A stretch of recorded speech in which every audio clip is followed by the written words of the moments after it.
Dans le Coran, il arrive souvent qu'Allah passe d'un sujet à un autre et que le lien ne soit pas évident. Aujourd'hui, on va essayer de voir le lien entre deux choses qui n'ont apparemment pas de rapport. D'un côté, la vie et la mort, et de l'autre côté, les cieux. Allah dit au début de Surat Al-Mulk, « Celui qui a créé la mort et la vie afin de vous éprouver et de savoir qui est meilleur en œuvre, et c'est lui le puissant, le pardonneur. » Donc il commence par dire qu'il a créé la mort et la vie. Et la mort, pour un non-croyant, c'est le néant, c'est le vide, c'est le rien.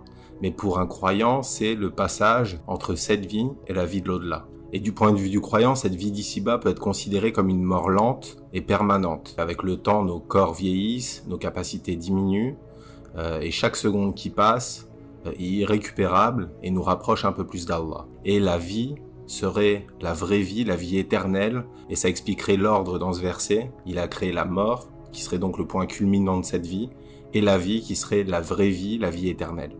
Et il continue en disant, afin de vous éprouver, de savoir qui est meilleur en œuvre, et c'est lui le puissant, le pardonneur. Donc il nous donne les raisons de la création de ces institutions, de la mort et de la vie. Mais dans le verset suivant, on a l'impression que le sujet change complètement.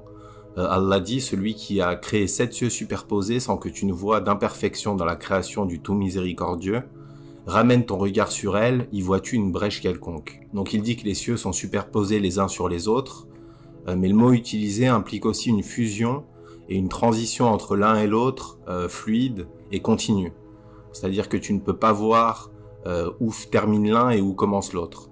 Et il dit que toute la création est ainsi, donc tous les éléments de la création s'imbriquent parfaitement, en harmonie les uns avec les autres. On peut le voir par exemple dans le ciel, si tu regardes un coucher de soleil ou un lever de soleil, il va y avoir un dégradé de couleurs, ça va partir du rouge orangé, du jaune, pour finir sur du bleu ciel, puis du bleu plus foncé.